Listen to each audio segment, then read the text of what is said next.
Expert जी आपको बता दें कि इस वक्त हमारे साथ मौजूद है police commissioner Mohit Agarwal sir. उनसे बातचीत करेंगे। त्यौहार का सीजन चल रहा है, साथ ही साथ प्रधानमंत्री नरेंद्र मोदी का भी काशी में आगमन होने वाला है। क्या कुछ तैयारियां हैं उसे लेकर जानेंगे। पहले आपको बता दें कि सर को बनारस आज 6-7 ही महीने हुए हैं, पर अगर व्यवस्थाओं की बात की जाए, सुरक्षा व्यवस्था की पुख्ता इंतजाम कर रहे हैं सर। साथ ही साथ ट्रैफिक की जो सिस्टम की व्यवस्था है उस पर भी खासकर नज़र दिए हैं। और आपको पहले बता दें कि जो फरियादी है उनका जो भी कंप्लेन है उसका जल्द से जल्द निस्तारण करने का भी सर ने आदेश दिया है, और वह जल्द से अच्छी तरह से किसी भी थाने में सुनवाई भी हो रही है उसकी। सर हमारे साथ है, उससे पहले बात करते हैं। सर हमारे चैनल में आपका स्वागत है, और सबसे पहले वी एक्सपर्ट की टीम की तरफ से आपको नवरात्रि व दशहरा की हार्दिक शुभकामनाएं। बहुत बहुत धन्यवाद, और मेरी भी आप सभी लोगों को नवरात्रि और दुर्गा पूजा की बहुत बहुत शुभकामनाएं। जी सर, सबसे पहले आपसे ये जानना चाहेंगे, नवरात्रि का समय चल रहा है, साथ ही दशहरा कल है, तो उसे लेकर क्या सुरक्षा व्यवस्था? देखिए, आगामी जो त्यौहार हमारे हो रहे हैं इसको लेकर के पुलिस ने पूरी रणनीति बनाई है, और जितने भी हमारे दुर्गा पूजा के पंडाल हैं उसमें हम लोग सीसीटीवी लगाए हैं। उसमें हमने सादे कपड़ों में भी पुलिसकर्मी लगाए हैं, महिला पुलिसकर्मी लगाई गई हैं वहाँ पर, ताकि किसी तरह की कोई अजारक तत्व वहाँ घुस करके कभी कभी महिलाओं के साथ छेड़खानी हो जाती है, इस तरह की घटना घटित ना हो। इसके अलावा जो आयोजक हैं उनसे भी वार्ता करके हमने 10-10 व्यक्तियों का एक वॉलंटियर्स का ग्रुप बनाया है। वो लोग भी वहाँ पर सुरक्षा व्यवस्था को देख रहे हैं। ये सुनिश्चित किया गया है कि कोई भी पंडाल सड़कों पर मतलब इस तरह ना लगे कि यातायात बाधित हो। पुलिस की लगातार पेट्रोलिंग हो रही है, जहाँ पर रामलीला हो रही हैं या बड़े स्तर पर कार्यक्रम हो रहे हैं, जैसे भरत मिलाप के कार्यक्रम होंगे, वहाँ पर हमने पीएसी भी लगाई है, और पीआरवी जो हमारी यूपी 112 की गाड़ियाँ हैं उनको भी वहाँ पर तैनात किया गया है। जो हमारे सीनियर अधिकारी हैं, चाहे वो डीसीपी रैंक के हों, एडिशनल डीसीपी रैंक के हों, वो सभी लोग इन कार्यक्रमों में खुद मौजूद रह करके सुरक्षा व्यवस्था का जायज़ा ले रहे हैं, और सुनिश्चित कर रहे हैं कि किसी ये जितने भी कार्यक्रम हैं शांतिपूर्वक तरीके से संपन्न हों। सर आप लोगों ने पंडालों का भी निरीक्षण करवाया, क्योंकि कुछ दिन पहले मुख्यमंत्री योगी आदित्यनाथ की तरफ से भी आदेश आया हुआ था कि पंडालों में जो थीम बेस बन रही है चीज़ें, वो किसी भी वर्ग को उससे आहत ना हो, उसका ध्यान रखा जाए।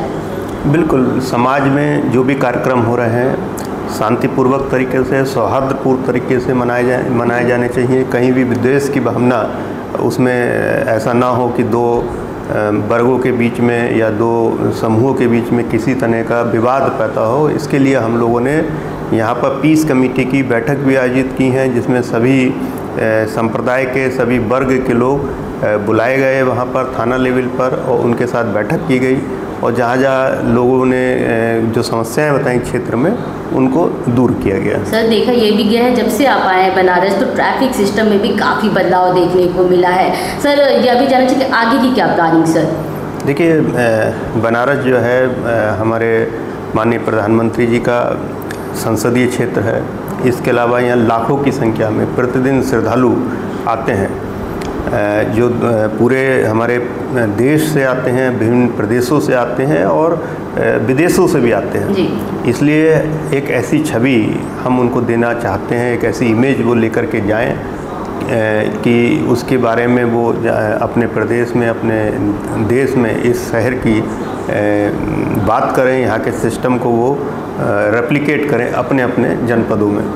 तो इसके लिए हम लोगों ने ट्रैफिक की जो व्यवस्था बनाई है उसमें ऐसे प्रबंध किए गए हैं कि जैसे पहले यहाँ पर 28,000 ई रिक्शा चला करती थी जी। और सारी ई रिक्शा जो हमारा काशी विश्वनाथ मंदिर है उसी के आसपास चलती थी, जिससे पूरा एरिया वहाँ पर ट्रैफिक जैम की गिरफ्त में रहता था और लोगों को बहुत ज़्यादा वहाँ दिक्कतें होती थी। तो हम लोगों ने इन ई रिक्शा को अलग अलग क्षेत्रों में बांट दिया है, सबके रूट निर्धारित कर दिए गए हैं, जिससे एक पर्टिकुलर रोड पर ई रिक्शा का लोड कम हो गया और ट्रैफिक जाम की समस्या में काफ़ी हद तक उससे निजात मिला है। जनता उसको सराहा भी रही है, जो व्यापारी हैं उनको भी राहत मिली है। इसके अलावा जो हमारे पार्किंग स्थल थे वहाँ पर अतिक्रमण हो रखा था, उन सारे अतिक्रमणों को हटाया गया है। जो कारें लोग बीच सड़क पे खड़ी करके पार्किंग करके चले जाते थे उसके लिए यहाँ पर 4 क्रेनों की व्यवस्था की गई है। वो क्रेन ऐसी गाड़ियों को उठा रही हैं, जिससे लोगों ने अब इन गाड़ियों को सड़क पर खड़ा करना बंद कर दिया है, पार्किंग स्थल पर ही खड़ी कर रहे हैं गाड़ी। तो इन सब प्रयासों से कुल मिला के ट्रैफिक व्यवस्था काफ़ी हद तक जो है उसमें सुधार हुआ है और आम जनता इससे राहत की सांस ले रही है। जी सर, ये भी अभी आया हुआ है रिकॉर्ड में कि IGRS की तरफ से उत्तर प्रदेश में वाराणसी को दूसरा स्थान मिला हुआ है पुलिस कमिश्नरेट के अंडर में। तो क्या सर कितना प्रयास सर आप लोग की तरफ से लगातार आपके आने के बाद 2 बार लगातार बने? जी हाँ, देखिए ये IGRS सिस्टम जो है इंटीग्रेटेड ग्रीवांस रिड्रेसल सिस्टम जो पब्लिक कंप्लेंट्स देती है, इसकी मॉनिटरिंग मुख्यमंत्री कार्यालय से होती है। वहाँ से जितने भी कंप्लेनेंट्स हैं उनसे फ़ोन करके फीडबैक ली जाती है कि वो यहाँ की जांच से संतुष्ट हैं या नहीं है, और उसकी समयबद्धता को भी वो लोग चेक करते हैं कि जो समय दिया गया था जांच करने के लिए उस समय सीमा में जांच कंप्लीट हुई है नहीं हुई है। इसके आधार पर हर जनपद की मार्किंग होती है। पिछले 2 महीनों से हम लोग लगातार प्रदेश में प्रथम स्थान पा रहे हैं। पिछले महीने भी हमारा प्रथम स्थान आया था, इस महीने भी प्रथम स्थान आया है, जबकि पूर्व में हमारा जनपद काफ़ी पीछे रहता था, 60 में 70 में नंबर पर रहता था। तो इसके लिए विशेष रूप से हम लोगों ने प्रयास किए। अपने जितने भी सिपाही जितने भी SI हैं, ACPs हैं, उनकी मीटिंग करके उनको जांच करने का तरीका उनको बताया गया।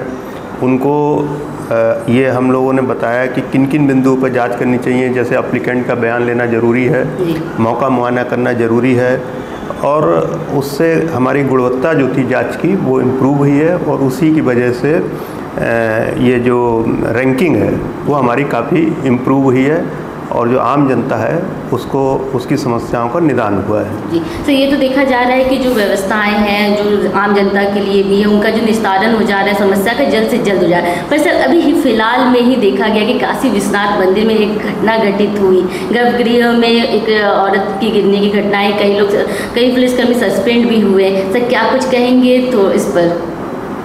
देखिए अचानक वहाँ पर जो मुझे बताया गया कि कुछ श्रद्धालु वहाँ पर अंदर घुसे और उसी में एक महिला का बैलेंस वहाँ पर बिगड़ा और वो डिसबैलेंस होकर के महिला गिर पड़ी थी, जिसको तत्काल उठा लिया। कोई चोट इत्यादि उस पर नहीं आई थी, लेकिन फिर भी वहाँ पर जो पुलिसकर्मी थे उनकी जिम्मेदारी थी कि वो एक एक करके श्रद्धालुओं को अंदर प्रवेश कराते।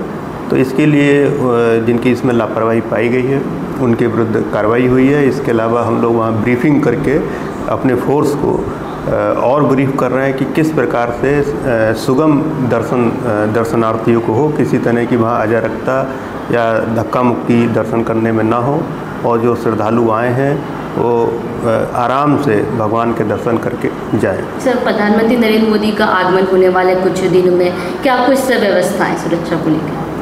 देखिए इसके लिए पूरा एक SOP बना हुआ है ऑलरेडी। एक ब्लू बुक होती है हमारे यहाँ, तो उसी के अनुसार सारी तैयारियां की जा रही हैं। सभी अधिकारियों की ड्यूटियां अभी से उनको ब्रीफ कर दी गई हैं। उसके अनुसार सभी अधिकारी अपने अपने एरिया का जिसकी जिम्मेदारी उनको उस दिन रहेगी उसकी मुआयना कर रहे हैं। रूट व्यवस्था हम लोग देख रहे हैं। इसके अलावा जो जितनी भी हाई राइज बिल्डिंग है उस पर हमारा फोर्स तैनात रहेगा। पूरे रूट पर जहाँ कार्यक्रम स्थल है वहाँ पर हमारे कमांडोज वगैरह तैनात रहेंगे। जितने भी कार्यक्रम स्थल अभी संभावित हैं माननीय प्रधानमंत्री जी के, उन सब का हम लोगों के द्वारा भ्रमण किया गया है और एक खाचा खींचा गया है कि किस प्रकार से हम पूरे कार्यक्रम को कराएंगे, और उसके अनुसार हमारी तैयारियां चल रही हैं। इसके लिए हम लोग बाद में ब्रीफिंग, उसका रिहर्सल और डिब्रीफिंग भी करेंगे, और इसमें काफ़ी फोर्स हम बाहर के जनपदों से भी इसमें हम उसकी डिमांड करेंगे। जो हमको प्राप्त होता है, हर बार प्राप्त होता रहा है, इस बार भी मिलेगा, और बहुत ही अच्छे तरीके से इस कार्यक्रम को हम लोग कराएंगे। सर लास्ट ही आपसे जानना चाहेंगे कि जैसे बनारस की अगर बात की जाए तो VIP मूवमेंट जो होता है वो लगातार होता रहता है, तो कितनी कठिनाइयों से आप लोग को सामना करना पड़ता है, साथ ही क्या प्लानिंग रहती है और इम्प्लीमेंट कैसे करते हैं? देखिए, ये तो एक police, it's a part of policing. जो हर जनपद के अपने अपने चैलेंजेज होते हैं। यहाँ पर पुलिस के लिए निश्चित रूप से अन्य जनपदों के मुकाबले वीआईपी मूवमेंट ज़्यादा होता है, तो उस तरह से हम लोग अपने को तैयार रखते हैं। बहुत शॉर्ट नोटिस पे भी कभी कभी यहाँ पर वीआईपी का मूवमेंट होता है, तो उसके लिए हम लोग अपने फोर्स की ब्रीफिंग, उनको मानसिक रूप से तैयार रखना, उनकी ट्रेनिंग कराना उसके रखते हैं। कई बार ऐसा हुआ है कुछ घंटों के नोटिस पर हम लोगों ने वीआईपी प्रोग्राम कराए हैं। तो इसके लिए हमारी पुलिस पूरी तरह प्रोफेशनली तैयार है और ट्रेंड है, और इस तरह के कार्यक्रम पूर्व में कराती रही है, और आगे भी हम इन कार्यक्रमों को अच्छे तरीके से कराएंगे। सर, नवरात्रि और दशहरे के अवसर पर क्या कुछ संदेश देना चाहेंगे? इस अवसर पर मैं सभी को पहले तो शुभकामनाएं दूंगा, और सभी देशवासियों से और ख़ास तौर से काशी वासियों से मैं अपील करूंगा कि इन त्योहारों को भाईचारे के रूप में और बहुत ही अनुशासन के साथ मनाएं। कहीं भी कोई किसी तरह का कोई ऐसा कृत्य ना करें जिससे आपसी विद्वेष की भावना पैदा हो, या कोई अश्लील कहीं पर कोई डांस या कोई गाने ना करें, और जो भी कार्यक्रम करें वो इस प्रकार करें जिससे दूसरे किसी व्यक्ति को तकलीफ ना हो। जैसे जो नियम है कि रात्रि में इतने समय के बाद लाउड स्पीकर नहीं बजेगा, तो उन नियमों का पालन करें। शुक्रिया सर, एक्सपर्ट टीम से बात करने के लिए। आप देख सकते हैं कि हम बात करें commissioner police Mohit Agarwal sir से। साफ तौर पर उन्होंने बताया कि इस तरह से वह चैलेंजेस यहाँ पे जो भी काशी में होते हैं, जो भी वीआईपी मूवमेंट्स आते हैं, उस पर किस तरह से वो हमेशा रेडी रहते हैं, उनकी जो टीम रहती है वो हमेशा रेडी रहती है। साथ ही पीएम मोदी का आगमन होने वाला है, उसकी तैयारियों को लेकर भी हमने बात किया। कैमरा पर्सन शिवम के साथ सोनाली पाटवा, वे एक्सपर्ट न्यूज़।